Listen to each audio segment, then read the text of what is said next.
compliqué. Hein? Alléluia. Amen. Donc, quand la promesse est tarde, tu as reçu une prophétie claire,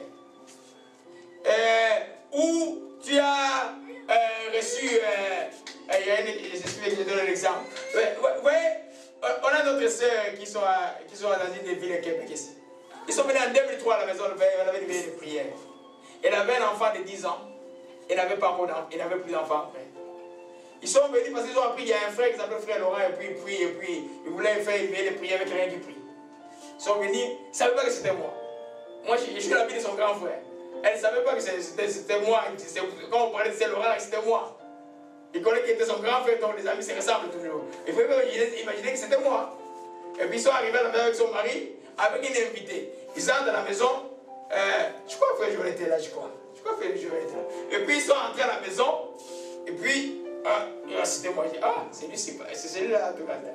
Ils me connaissaient au campus. Alors ils étaient comme, les maris étaient comme, ils disaient, mais non, pasteur, je ne fais pas croire à ça. Amen. Alors, on a commencé la prière. La personne qu'ils ont amenée avait un démon. Je ne sais pas si le frère Joël était là. Le démon commence à se manifester. J'ai fait la délivrance de la personne. Et puis, j'ai continué à prier pour tout le monde dans la maison là. Arrivé chez elle, et puis, l'esprit disait, cette année, tu auras ton enfant. J'ai jamais su qu'elle avait le problème d'enfant. Et puis, comme mardi, je le rappelle, il dit, l'esprit disait que tu vas avoir ton enfant. Il dit, frère, le prophète à Kinshasa m'a dit ça tous les temps. Alors moi, j'ai dit, bon, je ne sais pas si je suis prophète de Kinshasa, je ne sais pas, mais ce que je peux dire simplement que l'esprit de Dieu m'a dit que tu auras ton enfant cette année. Et on est arrivé au mois de juillet, il m'a appelé, il était enceinte de 6 mois, il avait mal de l'hôpital, et puis l'enfant, il est pété maintenant, même âge que Déborah. Amen. Alors, vous voyez un peu, mais on peut perdre l'espoir à un moment donné. Et pour elle, n'est pas partir trop voir. On peut maintenant dire non, on laisse Dieu, on va voir maintenant la maman du coin. Ça, il y a beaucoup de chrétiens qui pensent qu'ils ont chez les enfants sur les voies de maman du coin. Oh non, c'est pas grave. Il y a pas la maman du coin avec sa Bible et puis avec quelques feuilles à côté. Il dit non, c'est pas les feuilles, c'est Dieu qui a créé, c'est la nature. La Bible aussi, c'est pas grave. Amen. Parce que la promesse est tarde, que l'homme est tellement pressé, il va se chercher un autre moyen. Vous savez, quand vous allez chez les féticheurs, vous allez à l'idolâtrie. Amen. En d'autres termes, vous allez maintenant donner honneur à diable. Au diable, vous dites votre Dieu. À l'église, Dieu ne me donne pas. Je vais chercher auprès du diable, c'est rapide. C'est une expression du monde. Dans le monde, on dit le diable, c'est rapide. Mais ils ignorent que le diable ne donne jamais rien sans rien. Quand il te donne comme ça, il te retire toujours quelque chose. Alléluia. Amen. Alors dans Exode 32, Amen. On a vu ça dimanche passé. Exode 32.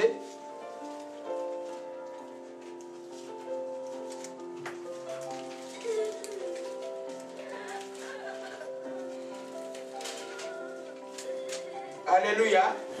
C'est la mise en les choses que maman a enseigné hier, aujourd'hui la nuit. Alléluia. Le peuple, voyant que Moïse tardait à descendre de la montagne, s'assembla autour d'Aaron et lui dit, allons, fais-nous un Dieu qui marche devant nous, car c'est Moïse, je suis dit, car c'est Moïse, cet homme qui nous a fait sortir du pays d'Égypte. Nous ne savons pas ce qu'il est devenu. Aaron leur dit, ôtez les anneaux d'or qui sont aux oreilles de vos femmes, de vos fils, de vos filles, apportez-les-moi. Et tous ôtez les anneaux d'or qui étaient allés aux oreilles, ils les apportaient à Aaron. Il les reçut de leur main et jeta de l'or dans une moule et fit un veau en fonte. Il dit, Israël, voici ton Dieu qui t'a fait sortir d'Égypte.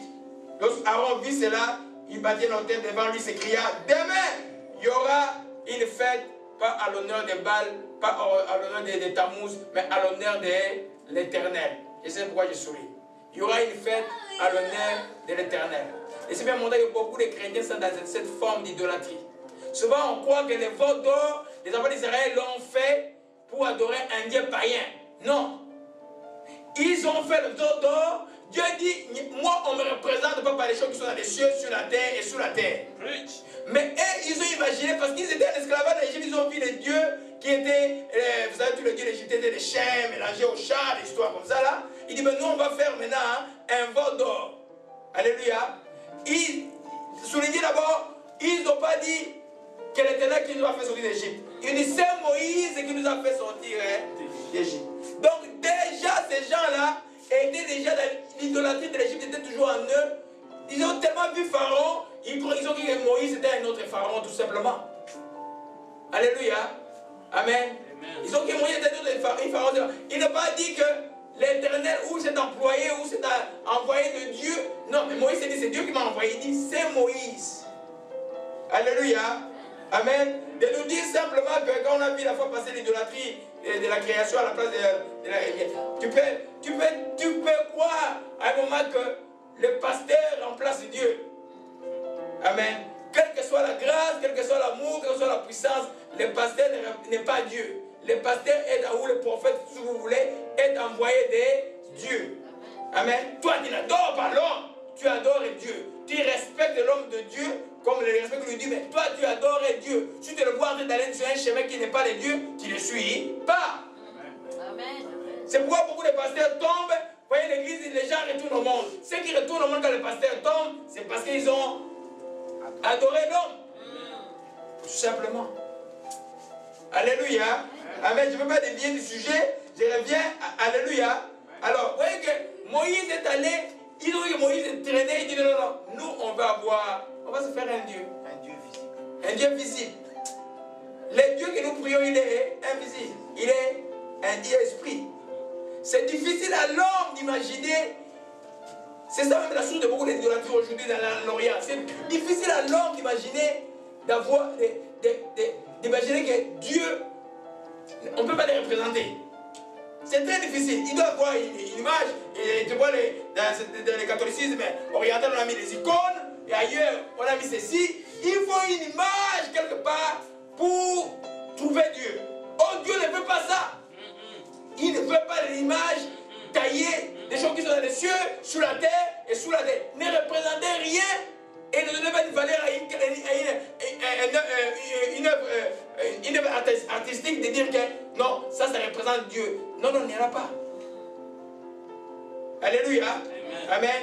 Alors, ils ont fait ce Dieu de fente. Et à la fin, Moïse est sorti quand même est venu. Et ils ont failli être exterminés tous sans, si Moïse n'avait pas un cœur de miséricorde et de grâce. Et ce n'était pas quelqu'un qui pouvait intercéder à Dieu. Il était la compassion de Moïse, ils seraient tous exterminés. Mais ils ont fait ça par à l'honneur de Dieu d'Égypte. Ils ont fait ça à l'honneur de l'Éternel. C'est ce qui est écrit. Amen. Amen. De démontrer seulement que Dieu, on ne peut pas flatter Dieu, ne faites pas les choses pour faire plaisir à Dieu. La seule manière de faire plaisir à Dieu, c'est d'obéir à sa parole et de craindre. Jésus a dit, si vous m'aimez, gardez ma parole. Si nous gardons la parole, nous aimons Dieu. Amen. Alléluia. Amen. Amen. Quand la promesse est tard. Parce que les chrétiens ne combattent pas quand Dieu parle, et Paul dit à Timothée de faire le bon combat de la foi. Amen. Tout chrétien, je disais encore hier que l'incrédule est nécessairement un idolâtre. Celui qui ne croit pas est idolâtre. Parce qu'il faudra toujours voir les choses. Il était poussé seulement à voir les choses. Il finira par vivre une vie d'idolâtrie. S'attacher à ce qui est visible, ce qui est invisible ne peut pas les toucher. Or, malheureusement pour nous, Dieu a dit ce qui est invisible doit toujours présenter ce qui est visible. Amen. Amen. Alléluia. La foi, c'est une ferme assurance des choses qu'on espère. Une démonstration des choses qu'on ne voit pas. Mais Dieu ne va pas changer ça. Notre devoir et notre force, comme j'ai dit, c'est toujours découvrir cette foi. Amen. Des fois, quand frère Mido, ça va dans ta jambe, je voulais juste savoir. Ça va? Amen. Alors, amen. Alors, quand on prie, amen. Et il dit puis après, ah, j'ai encore mal. On a prié parfois. Toi, tu marches. Tu vas voir que quand tes yeux ne seront plus sur ton problème, le problème ne sera plus. Alléluia. Amen. Alléluia. Amen. Ce qui était dit à la prière, on peut comprendre plus. Amen. Amen. Donc, quand la promesse est tard, quelle que soit la promesse de Dieu, quand tu es sûr que c'est Dieu qui t'a promis cela, où tu as trouvé la promesse dans la Bible, où c'est une révélation que Dieu t'a donnée, toi, attends-la. Ne cherche pas de proxy. Amen. Attends-la. Elle va s'accomplir. Je vous ai parlé d'une jeune dame, c'est une dame de ma génération. Amen. Je l'appelle jeune parce que Dieu l'a régéné tellement. Elle est passée tellement des épreuves que tout le monde ne peut pas imaginer. Amen. Les choses qu'on a vues, qu'elle a vues et que moi j'ai vues en partie en 2000, elle est passée même à 2 de la mort. S'accomplissent lettre par lettre aujourd'hui, 10 ans après. Si entre temps, s'était laissé tromper, c'est fini. Alléluia. Amen. Faisons attention, le Dieu que vous priez, il est fidèle. Amen. Amen. Quand vous lisez le psaume 81, il dit sa fidélité est un bouclier et une cuirasse. Sa fidélité. Donc, quand il dit, quel que soit les secousses qui peuvent arriver, quand il sait que tu es sur le droit chemin, que tu t'es répandu si tu étais fautif, Dieu t'a pardonné. Quand il sait que c'est Dieu qui t'a promis cette chose-là, la chose va s'accomplir. Attends-la simplement. Alléluia. Beaucoup de chrétiens, allons un peu dans 2 Corinthiens 11. 2 Timothée 4, verset 10. 2 Timothée 4, verset 10. Et puis on va venir sur 2 Corinthiens après. Amen. Alléluia. 2 Timothée 4,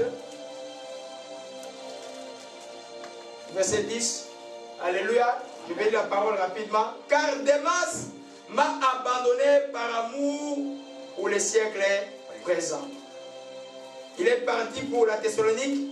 Crescente est allé en Galatie. Tite en Dalmatie. Luc est avec moi.